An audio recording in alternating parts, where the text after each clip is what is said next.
Semi ye gay ade me be ye me ye wi ya onyame nye me nkwanfiri me nsem.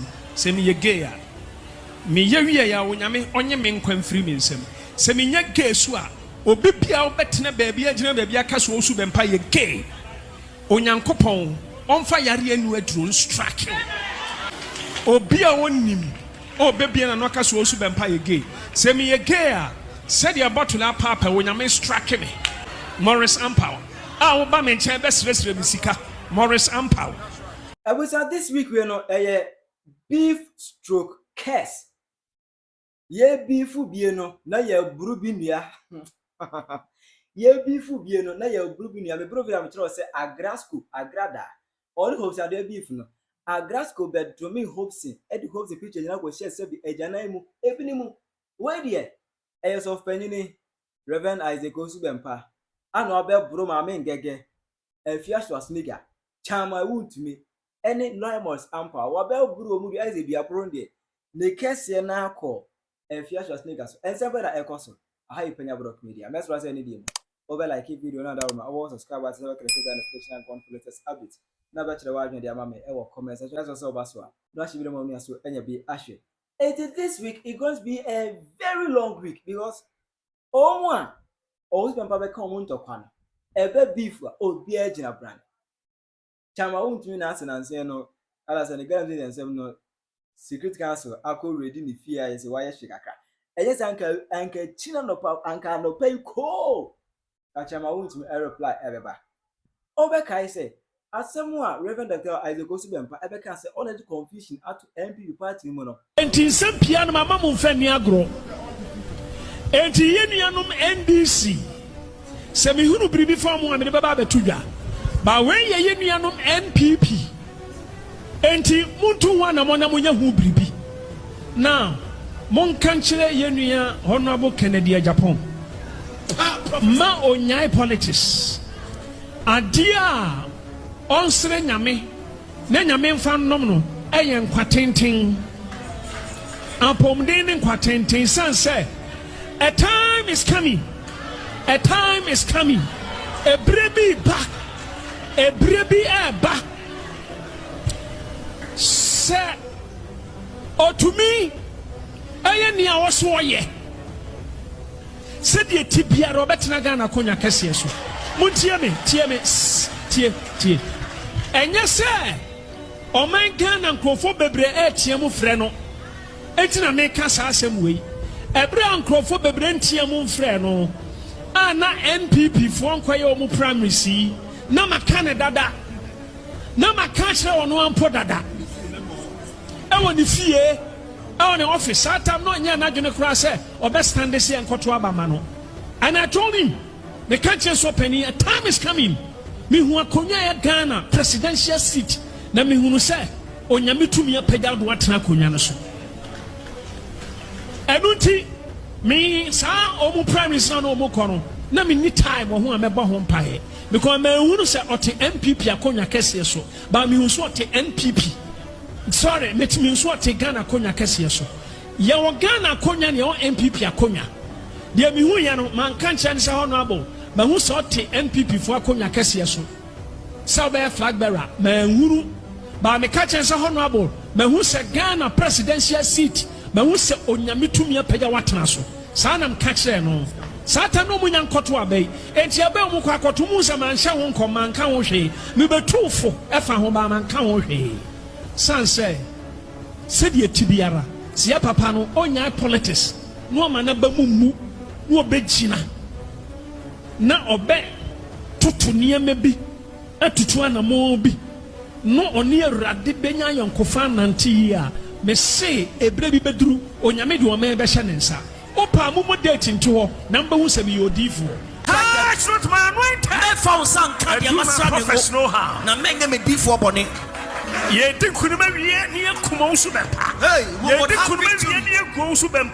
get victory we will win the election and we will kill Owusu Bempah or teach him a lesson or see a very portal ye bedin kunim big time ne action in nyansa onim eja me set to omumu no still eja na ndum yo better so baba be hu me dum jano me pen me timi adum jano So mama na manum jano ebe sisa eto shisa also for me can say me jro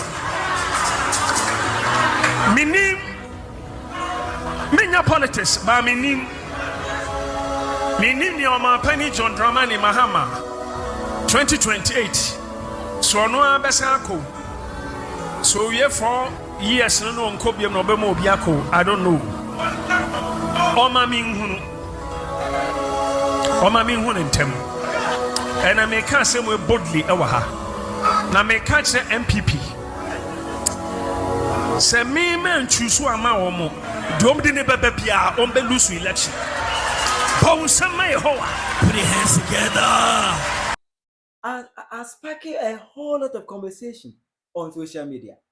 MPP for no almost supported by me and be a lie and said, "Debbie, Reverend Owusu Bempah, I am Baumia Castle Lugano. 81 a year, yes, I just say, Emma, a fear by name, a fear swashing by name by fire is the Owusu Bempah can now be children. Emma, and on proof the crime was a fear shop a cassette. I the Owusu Bempah, Yaminipa.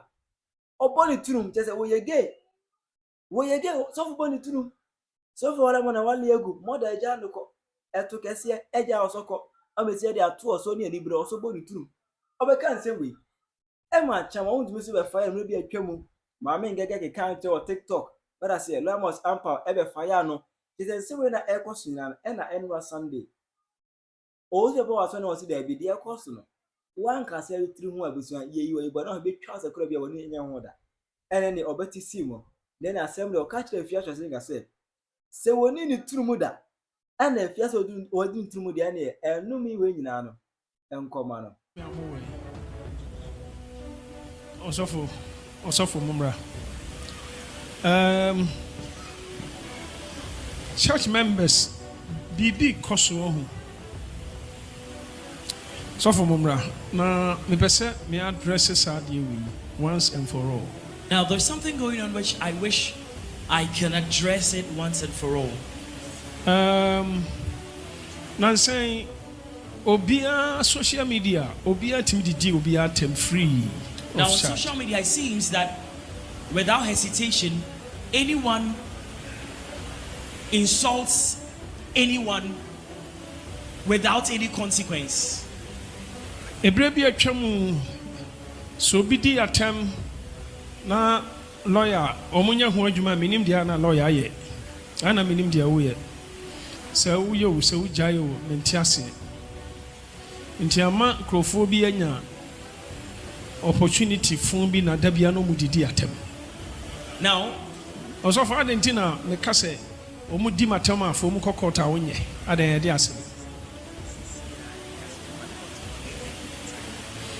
case ni bi o court see about take time abaya na friend Afia Schwar Senegal na aniti no didi matem menka na semo hada me moni di eso didi matem sama koka MPP asem na osofo onimnia e wo me ni MPP for ntem tamana MPP for ba eba me ho no ono na owo ho bi onim dia course o sofo bra o mu gusu bade batie me samede yaudi e kasa munya me na me mpo me heart o sofo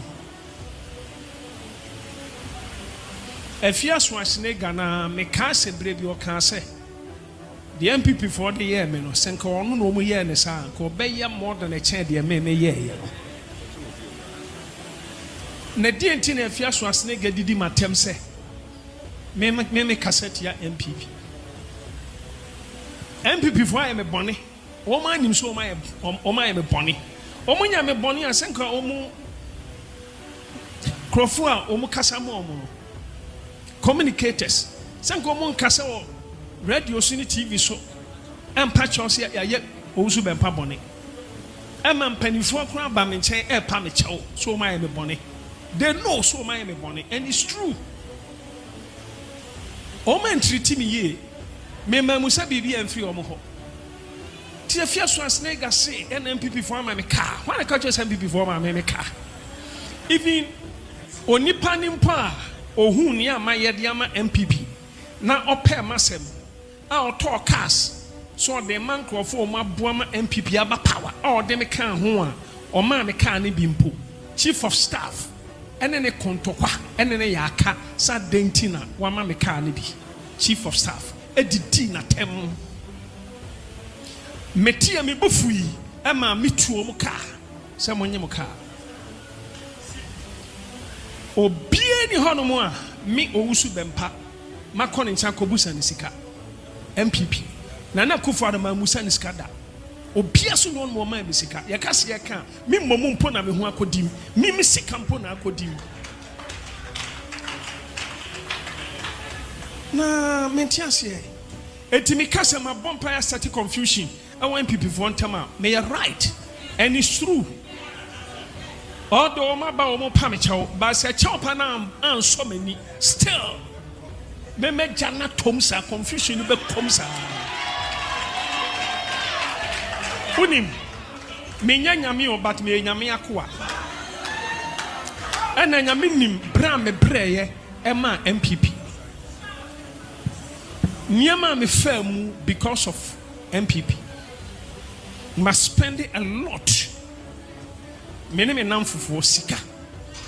I had the support to Nana Kufuor 2016. Men person me can once. Chama Wontumi sikani bin Paul ho be sine. So I don't want to say anything. Entino minim say aya baomian crofo and Abu Afia Schwar pass on di matemo because MPP for pennyfo be say a Baumian Crawford and Abu Afia Schwar pass on di matemo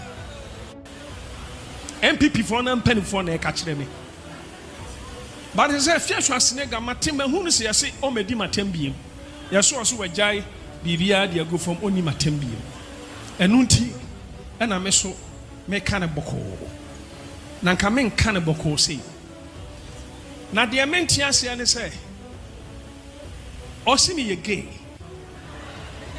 na me pa cha ma fe o hona me kofa be ma ade ma jimi na sa gay nsem no me be ma o ya gase oba mpo ho den a me mpe oba ho den me mpe Osofu kami amobra Osofu mi jawe mi sege mo se me pema afede mo se me pema bi afede me pema ma me yege so hweche switch se ma no me jaya pa na enye se bre bi atwam no so Owusu Bempah pema Owusu Bempah pema se tene ba bia ama no kra se me bone pa ma ne kofa ma breme aso mi hu no ba wo Afia Schwar snega ma mo akofa na breme mi hu bi da na mi po bi abone pa so kofa ba breme a mi mani abo na mi ntimi ho ba se me yiri enam se me ye genti na me yiri moda jame me na me pam moda no na jame me na mi ja no mamu nyama me mfa bufuo nkeka nsem hwe muntie me Osofu mo me anointing oil obi a wonim obebie na no aka so Owusu Bempah ye gay odi ade obeka fa mu bi aka fa me ho ba gay eye machiwade sofu eye machiwade Osofu mo ma me ni wa bie so ma me hwa mo amotia no pa cho mo nsore mfiri na mo nsore Osofu tuano no ye ma me so bi nim na Ghana ha obiana no ka semi Owusu Bempah me ye gay semi ye gay ade me be ye me ye wi ye onyame nye me nkwanfiri me nsem semi ye gay a me ye wi ye onyame onye me nkwanfiri me nsem semi nye gay so a obi bia obetena baabi agina baabi aka so Owusu Bempah ye gay onyankopon onfa yare anu aduro strike me kasa so onyame difo I'm serious because kwasi asem na adonso dodo obi sura Owusu Bempah ye gay awrade nkofo life and fabram na me sampai ni biem fabra me de baba fo ma pai no osofo apai ampai ye sofo ampai ye So for Ampaw, Fabra na Mempah ni ye. Ano kakra bi na pie o. Also for a pie, we dia pie. We for a pie. We dia pie. Obi a wonim. O baby na no ka so Owusu Bempah ye gay. Se me ye gay a, said your bottle a papa when you strike me. Na me nkwanfiri me nsam. Se me nya gay so a, obi bi obebie na no ka so Owusu Bempah ye gay bi mu Ghana ha. Asase we say so. Onyame homo strike no said the oil na papa. Afi mawie kwasi asem na doso do. Ana Maurice Ampaw, sa Maurice Ampaw no, a chama Wontumi abone pa. A o se osofo adom chedua ne toilet mpo. Emfa so oso chami Owusu Bempah ne mema sore dan. Maurice Ampaw. A wo ba me nchen be sresre bisika. Maurice Ampaw. Chama Wontumi ama Maurice Ampaw didi matem he. NPP for na moment crofo di matem no. The more na mu di matem no, the more na mo better opposition. I swear to God. Asempa na me ka kire mu. Momo man crofo di matem, asemo crofo fa esuma se no mo ba be pa me chew. Ena no papa bi ba me nchen. Omo de chop abanam sinti, de Maurice Ampaw eye no nti omo huri ana. Wo se ya Wontumi ena ma Maurice Ampaw eye sa. Me ne ne so Owusu Bempah kasa sa honest. Owusu Bempah adentina omo di matem o catch me plane o kire me nkrofo a o mama Afia Schwar snega yes ha o catch me plane o pom penfo bi din kire me enyo ono nko penfo bebre na ka kire me o pani bi a me pese me boni di ono kro yo pani pa o pon nkrofo a o ma bo Afia Schwar snega pa so on di matem na Afia Schwar snega o sise wa ja matem didi ye dia ene me so arrest my case. But the da woni mo besa beka setia me one sa baya bi na fra ne Ngege no sa Ngege no a ma hwe no ahwe ne ma ahwe no ma ne mawie school a woti abrochire so me na me hwe a wa fa me se papa a me nim se nyame be fa me so am asesa afa wan asesa wo so wo de nsam gu me so twitwa ntro to me so se me ma wo eba yarefo wo abrochire wo se me wo ba bi wo ya yarefo wo abrochire na me ma ware wo abrochire ma ware na mabusuanfo nim se ma ware na masofo mu hu se ma ware na masore fo nim se Owusu Bempah ware na me kra UK Kenya last year last year me call na ka me call 16 years kra ni sa ba ya no momo no koko na mon kan chen so nya san se hunu na o ye no what must say mumusa sofo na kwasi every week 2 weeks me manana kwasi sending this car niema ma ya man kanya mia kanikunu pam na bagana me na me stop us ade no ni kunu ma omuma no 28 days so on fan free UK me na me ma me mpanifo bi eye ya ema saade ni free ho wo didi matem omo nyina o mate o mo nkwaso obi bia wonnim na se me kan NPP asema wo beba be kasa atia me wo benya problem because you omode ye me no uno omode ye o ban kanya wode na me hira obi a e was anya asim kuma eno me pa ne edome sa eno me ne edome sa no etimi ko me say Afia Schwar nigga ba be reply etitwen for part 2 e be Afia Schwar as a response. I Penyah Media.